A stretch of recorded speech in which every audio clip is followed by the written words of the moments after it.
We're making sun and moon clocks today. You'll need markers, scissors, 2 paper plates, and a brass fastener. It looks like this close up.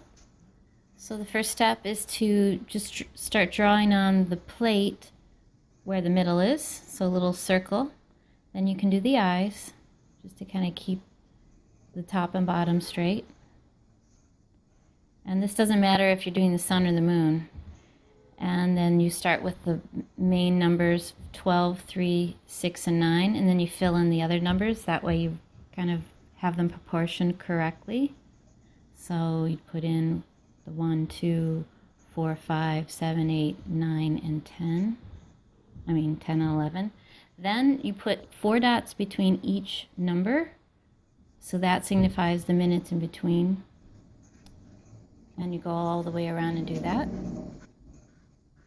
Then make a stronger line outside of the numbers around the clock so it's easier to tell what time it is. And then you can decorate it, make it smile, however you like.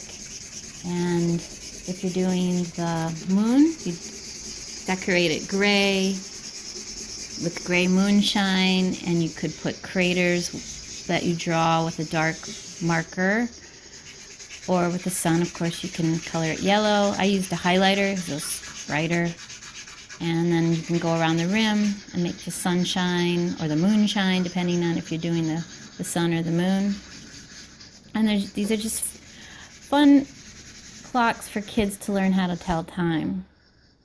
And they could decorate them however they like. They don't have to be the sun or the moon, but it just kind of helps them understand the concept of time a little easier. So once you're done drawing the face and decorating it how you want, this one I actually made the cheeks, you take the second plate and you cut out a rectangle. And this is what you're going to use to make the hands of the clock. And it doesn't have to be exact at first. You're just going to cut out a piece. You could use construction paper that's colored, which is just as good. But if you don't have that, you can just cut out 2 hands. And first just make them a straight rectangle, then you're going to cut it in half for the 2 hands.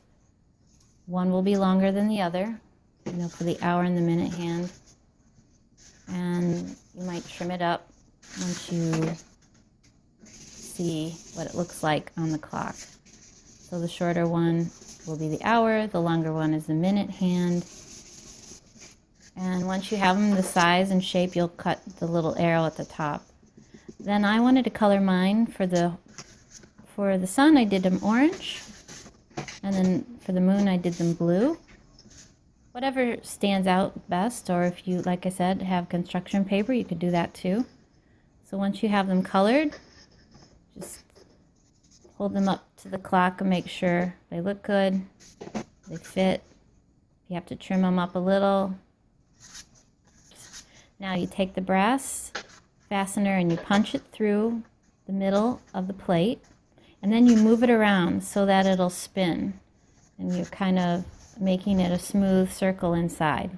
You do the same thing with each hand of the clock. So the minute hand and this one's the hour hand. You poke it through and you twist it around, and then you do the same with the minute hand, the longer one.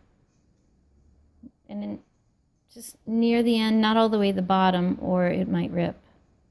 And again, twist it around so you have a nice hole.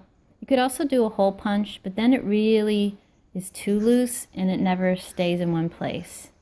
So that's why I just poke them through. And then you push it through, you put the hands in, you push it through, and then you peel back the back of the fastener, the brass fastener. You could buy these at any office supply store. They come in little boxes of 100. And now you have your clock. And you can spin the hands around to whatever time you want. And this is a good way to teach children how to tell time. And then the moon one, again, I said I had the blue hands. I drew craters on the face to make it look like the moon. And this way the child could pick whatever one they want to do. And it's fun for them.